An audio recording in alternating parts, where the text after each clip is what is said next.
Huwag ka munang bumili ng budget phone kasi baka eto na yung hinahanap mo. Sa halagang 6K to 7K, may phone ka na na kayang makipagsabayan sa mga smartphone na may presyong 9K. At sa presyo nito, marami na talaga nagsasabi na eto na ang pinakasulit sa 6K at isa na ang TecUno doon. Kaya siguraduhin mong tapusin mo to kasi baka eto na yung phone na sulit sa budget mo ngayong 2025.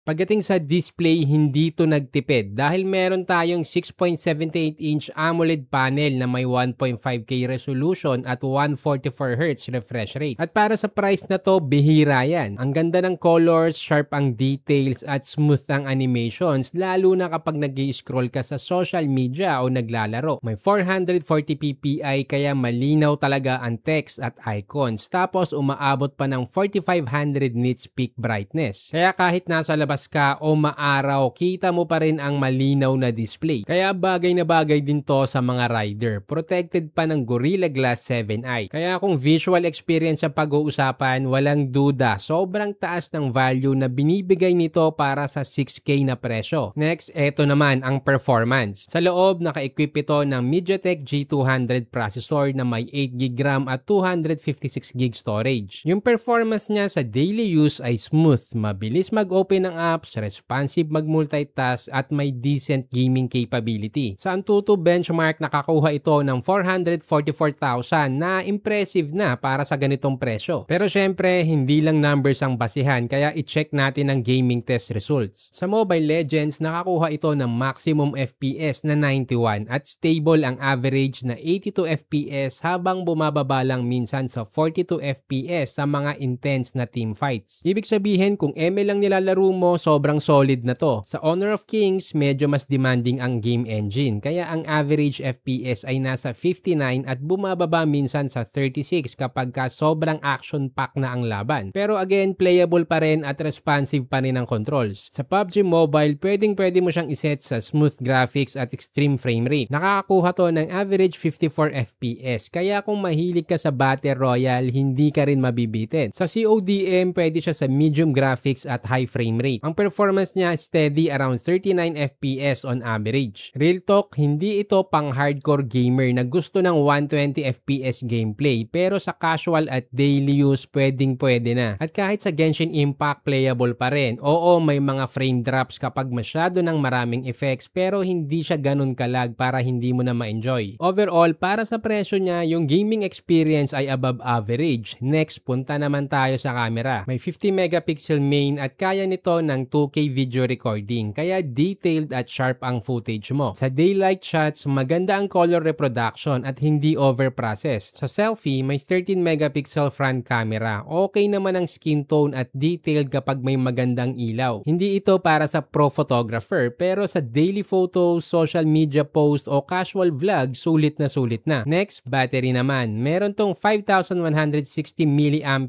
na kayang tumagal ng buong araw sa mixed use. May 45 watts fast charging at bonus pa, meron din itong bypass charging feature. Meaning habang naglalaro ka, hindi na dumadaan ang kuryente direkta sa battery. Nakakatulong yan para hindi agad uminit at mas tumagal ang lifespan ng battery mo. Next, tingnan naman natin ang mga extra features na nilagay dito. May IP64 rating to kaya protected sa alikabok at light splashes. At dahil may drop resistance din, dagdag peace of mind lalo na kung madalas mong nahuhulog ang phone mo. So kahit budget phone siya, hindi tinipid sa durability at protection features. Kaya overall, para sa presyo niyang 6K to 7K, ang Infinix Hot 60 Pro ay halos walang kapantay sa specs to price ratio. Imaginein mo, AMOLED display na may 144Hz, 8GB RAM, 256GB storage, solid gaming performance, 45 watts fast charging at decent camera setup. At lahat yan nasa entry level budget lang. Kaya kung tatanungin mo ko kung sulit ba siya ngayong 4th quarter ng 2025, simple lang ang sagot ko, oo. Ito pa rin ang pinakasulit sa 6K. Kung hanap mo ay phone na pang gaming, pang content at pang daily use nang hindi lalampas sa budget, sobrang hirap pumanap ng katapat nito sa presyo niya. Although meron diyang POVA 7 pero kasi bitin ang display nun kumpara dito. So ikaw boss, bibilin mo ba to o may iba kang contender sa listahan mo? I-comment mo sa baba at pag-usapan natin. Nilagay ko na rin sa description yung links kung saan mo to mabibili at kung gusto mo pa ng ganitong budget phone reviews, make sure na i-like mo tong video at mag-subscribe ka na.